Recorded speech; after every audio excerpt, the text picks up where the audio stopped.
thinking about loops, cycles. When I was a kid, when I was like 12 or 13, I had this Discman that we used to use back in the day.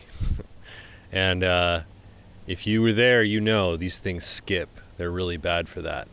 And I would walk to school and I'd be listening to Audio Slave or System of a Down or whatever I was into at the time. And it would just be skipping a lot. You'd just be listening to a song you like and they'd be like, and it was just, it's a horrible sound. And you know, when you got your music really loud and it starts going like that, it's just really, really bad. And then I'm on my way here up to this mountain, quite the drive actually. And I got this new phone and it's a great phone, but for whatever reason, the Bluetooth doesn't work great in the car. Speaking of cars, the car does not like the Bluetooth with my new phone. So sometimes, and it was really bad today, it skips. It makes basically the same horrible skipping sound. I like these like hard stops, just like a really nasty sound. You know, I'm not that picky when it comes to audio, obviously, but it was really awful, and I got really mad. And I didn't get, out of control mad like I would as a 12 or 13-year-old, but it's still the same. And I realized this is a loop, and this has happened with other technology before. And it just makes me mad, and I go like, okay. And it just, in a flash, I realized this is a loop. This is a cycle that I can break right now. And I just turned it off. It's like, I don't really need to listen to music right now. The whole point of this is to kind of get into my own thoughts and sort my mind out and work on, my magic powers and whatnot, and do some really, solid thinking. And I did. And I'm feeling really good, a lot better than I would have if I had not broken the cycle and kept listening to that. It's really nice out here. I just walked down actually from a lookout up there. I'm looking for more places to take cool photos, but I really want to also just get away from all the people. And like right where I'm standing is probably the most people-less place that I've been in a while. Nobody wants to be in this particular place that I am. There's more bees here than people, so that's nice. But yeah, I was thinking about the movie Looper actually, and sort of there's this one line and of course it's all about loops and breaking cycles. And Jeff Daniels has this line where he's like, you kids, because he's lived in different times. He's like a time traveler. I can't remember if he's from the future or the past, but anyway, he says to Joseph Gordon-Levitt, who's wearing this cool suit, he's like, you guys, young people or just people or whatever, everyone just keeps doing the same thing. They just keep wearing the same thing, same fashions, same everything. He's kind of laying out the theme. And he says like, well, why don't you just wear like a weird ring around your neck or something? And the obvious answer is, well, it's cooler to wear a suit than a weird ring around your neck. So, there's a reason people get stuck in cycles. Sometimes it's nice to just keep doing the same thing that was done 100 years ago. With that in mind, I'm getting it really into black and white photography and sort of film noir. Not sort of, I'm watching a lot of film noir actually. And I have a niche that I'm going into now, which is really cool. And as for the writing, well, it's been really cool just writing about wizards. But I am sort of fresh off of just dealing with all the people up there, so I'm going to be more chilled out in a couple hours if I can just escape all the humans and spend more time with the flowers and bees. There's some people coming up on bikes. I'm just going to call it there.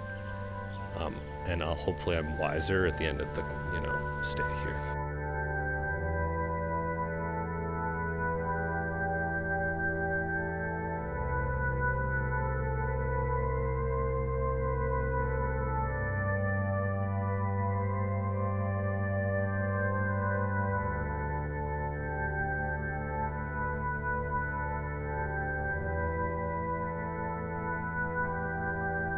Went down a secret path.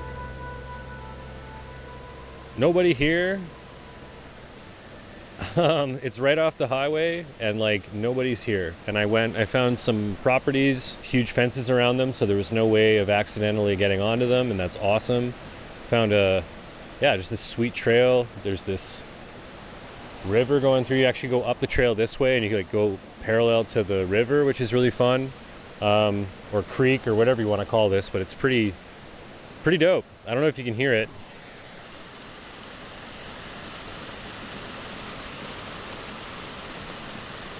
There you go. Yeah. And then, yeah, ended up at this like big rock, had lunch on that, and just walked around a bit. Definitely want to bring some bear spray, bug spray, more appropriate footwear, and come back here and do it right now that I know it's here. I'm pretty sure my car isn't ticketed or towed. If one of those things happens, I will rethink this whole plan. But let's just go ahead and, yeah, that's not going to happen, right? Yeah, if not for the bugs, would have gotten a lot of really good thinking done, wrote down some cool ideas, and I'm always saying it's all one thing. That just keeps coming up, and it's like, okay, I have these ideas, and they're themes for life. Loops, like I was talking about before, these cycles, breaking the cycle. Those are real things. Those are real, themes you can find in your own life, but also, see, bugs. But also art, I'm just thinking thematically now. So I'm writing down things like, yeah, the breaking the cycle is on my mind today. But there's other things, magic, and then going from there. Magicians. And what do magicians do? They misdirect you. Yeah, things like glamour, tradition. I should just grab my notebook up. Anyway, so I'm thinking more thematically lately and building on those themes and getting specific with style and using writing and going, okay, what style do I want to write this in? Maybe it's a poem. Let's take the theme and write about a wizard or whatever, but I like this wizard character, about the theme of breaking the cycle, for example. I think that's something I might do even when I get home after a nice quiet drive. It's going to be really busy. It's Friday. I have to take a bridge to get back. Not like this bridge, like a car bridge, like a really hard one to get over at the best of times. Yeah, taking themes and then getting more, condensing those themes into something like a real work based on the style that I want to use. And in my case right now, I think I touched on it, feels like forever ago on that first part. I'm doing black and white photography, and I want to take my love of film noir and just old movies in general and kind of take style from that. And, I'm looking at myself and going how could I, I'm kind of walking around in a t-shirt a lot of the time, and I'm wearing shorts right now. You can't see them, but I am wearing them.